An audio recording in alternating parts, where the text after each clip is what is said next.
begin by expressing my gratitude to the organizers for inviting me to this conference. And let me just go in medias res. And actually, as you will see, I am much more skeptical, so to say, to put it mildly, towards the integrative bioethics, which is developed in the Croatian academic community.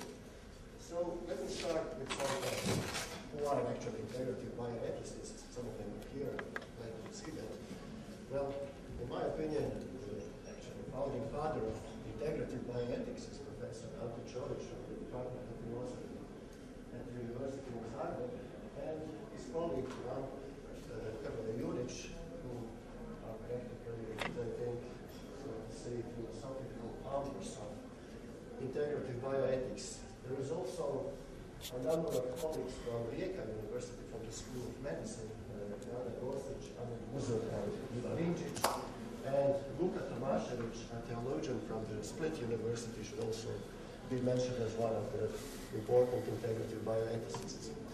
So let me start with some facts about institutions and activities of integrative bioethics.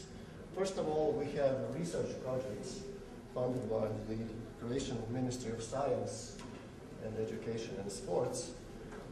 It started in 1996 till 2002 when the project Bioethics in Philosophy continued 2002-2006 with the same name, and 2007 to 2013 the project founded in integrative bioethics. It should be noted that the principal researcher on the first project and the only researcher was Ante Čović. In the second phase, there were two researchers, while in this third, final, most flourishing phase, there were one principal researcher plus 14 or 13 researchers or research assistants. There is also a very important and very large conference held annually on Washington Days of Bioethics, which is also sponsored by the Ministry of Science, the Croatian Ministry of Science. And of course, occasional conferences held in Germany, Serbia, Bosnia-Herzegovina, Macedonia, and so on.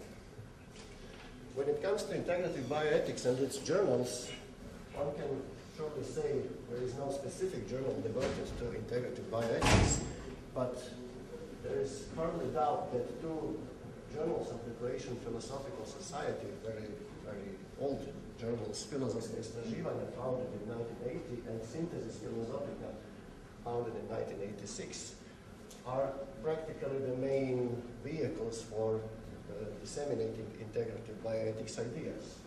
This became especially, so to say, visible after 2006 when the editor-in-chief of these journals became Ante Čović and Hrvoje Jurić became its assistant editor and junior editor Ivan Zagorac. Journal then became officially, you can see it on the flap, its journal for integrative thought. There is also a recently new journal, JAR, published in Rijeka, which is also devoted to medical ethics and bioethics, but also publishing a lot of articles and contributions on and about integrative bioethics. When it comes to integrative bioethics and University of Zagreb, in 2011, Ante Čović proposed to the university a project called Integrative Bioethics, developing a center of excellence in the doctoral study of the University of Zagreb, which was awarded around 35,000 euro, which is in Croatian, setting a pretty nice amount of money. When it comes to integrative bioethics and Croatian legislation, interesting thing is that in 2008, a new classification of scientific fields was established by the National Science Council, which is appointed by the Parliament, and integrative bioethics officially became a special interdisciplinary branch of the field of science. That is, in addition to ethics, in addition to applied ethics, philosophical bioethics, medical ethics, we have now also integrative bioethics as the official interdisciplinary branch of the field of science. Which brings me to integrative bioethics and me.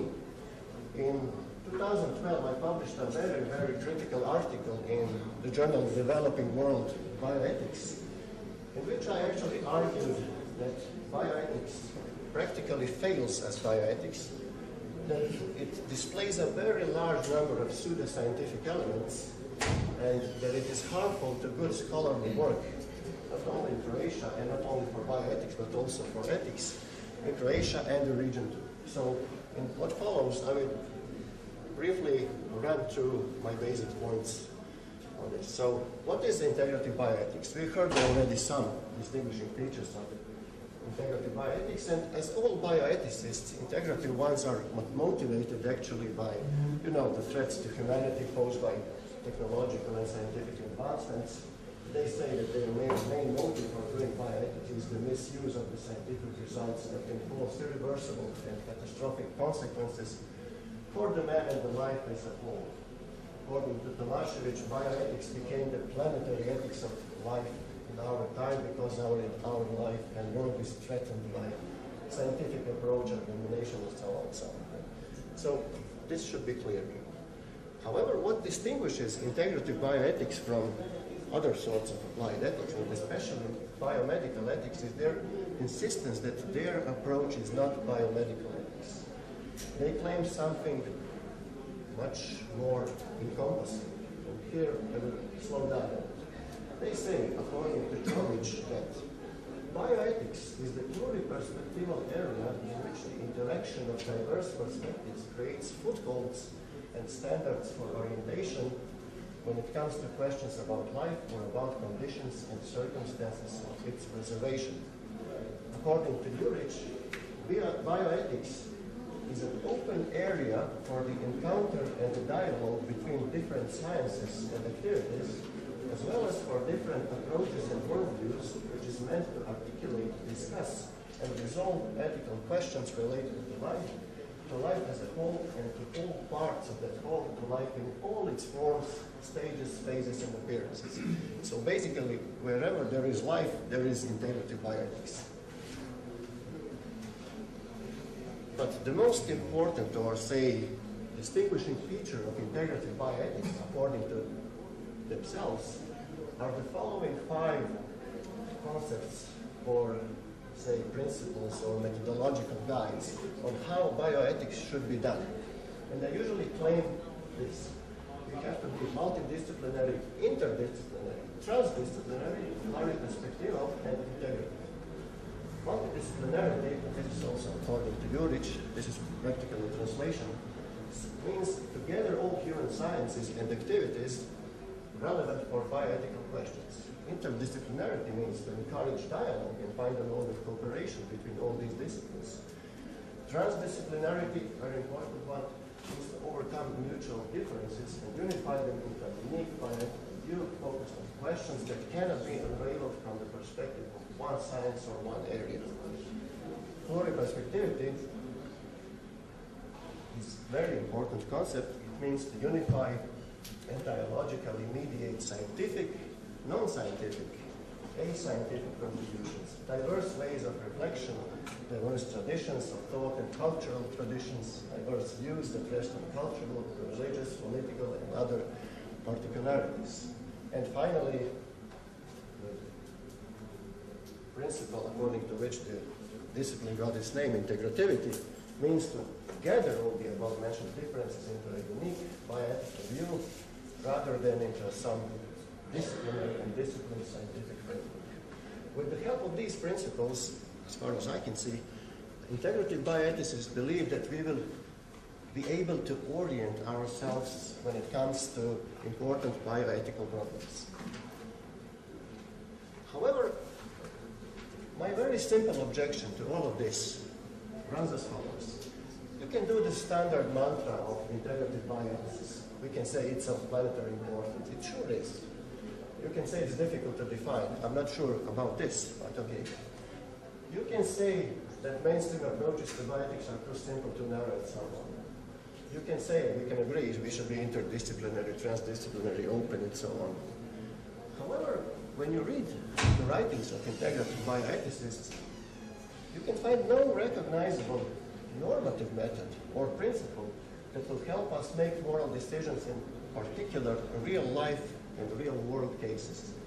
When you have conflicting demands, most classic types of bioethics or applied ethics, say utilitarianism, deontology, principlism, will tell you more or less what to do and how to perceive. But here, you find nothing of that sort. So my basic and simple conclusion in this respect is that if bioethics is a normative or action guiding discipline, which should help us actually solve concrete problems, then integrative bioethics obviously cannot qualify as bioethics. It simply fails as bioethics. Another problem is actually unoriginality. The very same things, we should be more sensitive to facts, open to evidence, the various perspectives, the cultural perspectives. You can find all these messages for quite some time in world bioethics literature. We have numerous bioethical agendas like cultural bioethics, evidence-based bioethics, anthropologically informed bioethics. There is nothing new in this area, so to say. So when it comes to its descriptive and conceptual elements, integrative bioethics is practically indistinguishable from numerous schools of bioethics, and it is therefore probably very, very unoriginal. Well, when you raise this objection to integrative bioethicists, they have the following answer. Here is the answer to my article from PANEL7Tomislav, and I will just read it, basic points. He says, why, however, should ethics and bioethics be only normative at all? And he says, normativeness imposes instant, one-sided solution and thus often leads to mistakes. Well, if you're afraid to do normative work, maybe you shouldn't be doing bioethics and ethics, but maybe that's my totally wrong opinion. And my favorite quotation is from Tomašević. We envisage bioethics in total, integrative way. The principle is that no one is right, and again, everyone is right. What I would like to discuss further in this section is that bioethics is resembling pseudoscience in many respects. There are, many features that are practically standard features of pseudoscience. One of them is that pseudoscientists usually do not publish in acknowledged journals, but they publish in journals or publications they edit themselves. When you look at the, say, publishing behavior of integrative bioethics, you can see that this is actually the pattern. A large number of new chapters on integrative bioethics is published in collections of essays edited by integrative bioethicists themselves. When you look, for example, this is just one small fraction of data that the project found in the integrative bioethics, you can see that the total number published in this project is 42, but 18 of them were published in self-edited collections. When you look at the articles published in journals, you can see that out of 39 articles published in journals, 24 were published in journals Filozofska istraživanja and Synthesis Philosophica, edited by integrative bioethicists themselves. Another feature, standard feature of pseudoscience is verbose and over-complex language, invented new terms and so on. It doesn't take too much time to see, well, look at their definition of multidisciplinarity, interdisciplinarity, transdisciplinarity. As we will see later, there is also supradisciplinarity. There is biopositivity and so on and so on. So I will not go in this direction anymore. Another interesting feature of pseudoscience is also grandiose claims and a sense of self-importance. When you look at how they describe their own work and successes, you can see a lot of grandiosity in this. They say, for example, the idea of integrative bioethics originating from Croatia is internationally acknowledged. They say stuff like Croatian bioethicists created a new approach to that science and imposed it on Europe. When Ante Čović describes the first symposium on bioethics he ever organized, he says, integrative bioethics, which will be developed and institutionalized during the next decade as part of a wide international project, and concludes that during that past couple of decades, the most significant methodological turn and developmental shift in the history of ethical thought took place. When you look at Amir Muzor and Ivan Rinčić, they say the most original contribution to world bioethics has been certainly the methodologically innovative concept of integrative bioethics. However, let's do some reality check. When you look at the Web of Science and Scopus databases, you will find practically no articles about integrative bioethics that were not written or published by integrative bioethicists themselves in their own, usually their own journals. Although the foundation was laid down already in 1998, and despite its huge international recognition, there is no mention of integrative bioethics, for example, in 2004 edition of Encyclopedia of Bioethics. There is a chapter on history of medical ethics in Central and Eastern Europe. No mention of integrative bioethics. There is 2009 edition of the Cambridge World History of Medical Ethics. You would expect to find something on integrative bioethics in the chapter on the discourses of bioethics in post-communist Eastern Europe, but no mention there too. There is also an interesting thing. There are some American authors who also claim to be integrative bioethicists, but they're totally unaware of their Croatian counterparts. There is Rafael Sassover and Marianne Cotton. They have the book in 2007, which has the subtitle Integrative Bioethics, but they don't mention somehow these Croatian colleagues. Marianne Cotton published in 2012 her book on the ethics of gender and specific disease. There are 3 chapters. One of them is called To Work on Integrative Bioethics. Chapter 9, Integrative Bioethics and Assessing Gender-Specific Disease, and so on. There is no mention of Croatian version of integrative bioethics. And I will skip one part and go to the following thing.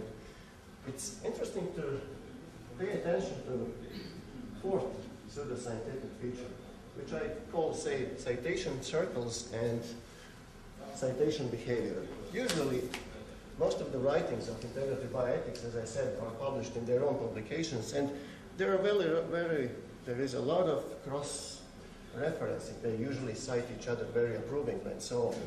But the thing I would like to mention is the following. It seems that a lot of authors have actually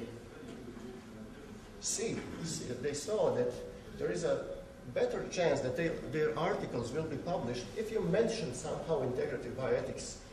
You can write about anything you want, but mention somewhere integrative bioethics. So here is some selection of quotes from such articles from 2 journals edited by integrative bioethics. For example, in one article it is claimed that integrative Russian existentialist Nikolai Berjai is actually the predecessor of integrative bioethics. In another article, it is claimed that American mathematician and philosopher Alfred North Whitehead is actually interesting for the integrative horizon of bioethics. Fritz Jahr, it is claimed in another article, it's the guy who first used the word bioethics. It is claimed that this guy in 1927 actually anticipated by several decades the integrative bioethics perspectivism of Croatian bioethicists Ante Čović. Do you want to get your abstract accepted for Loschel Days of Bioethics? Well, no problem. Just mention the word integrative bioethics in its title. You don't have to discuss it in the very abstract. There is, for example, this interesting topic which was presented on ornamental plants in integrative bioethics. I read 5 times through the whole abstract. There is no mention of integrative bioethics there. I don't know what's the point of the mention. So this is my concluding point. Why is integrative bioethics detrimental, harmful, and why should it be handled with a lot of care? First of all, it consumes a lot of resources. You saw at the beginning, it's a really huge project. For research projects, publications, conferences. I believe this money could be put to much better use. We could translate 50 classic works on applied ethics or bioethics, and I think it would be a lot more useful for the Croatian academic community. As it thrives in a small-scale academic community like Croatia, its proponents tend to outcompete other scholars in the field. When you have access to publishers, you have your own 2 journals. Well, it's very easy to publish and to be more competitive on the academic market. it exerts a very bad influence on students and junior researchers. Well, it basically teaches them that obscure language, self-citation behavior, and so on is something actually quite normal when it isn't. And it sends the totally wrong picture about applied ethics and bioethics to scholars from other fields, to people from medicine, from biology, genetics. They tend to think, well, they look for philosophers who will tell them what's going on in bioethics, and they actually see this, and I don't think this is a very good result. So I will conclude this presentation with the following quotation, which actually confirms this. In a journal, this is a theological journal, an article published by Mile Maričić and Berislav Čolić. He is not related to I'm not claiming that. They say this: bioethics did not only took hold in our area, but thanks to Čolić and his team, achieved quick progress and made steps forward of which we probably could not even dream of. All I have to say to this is true and unfortunately true. Thank you.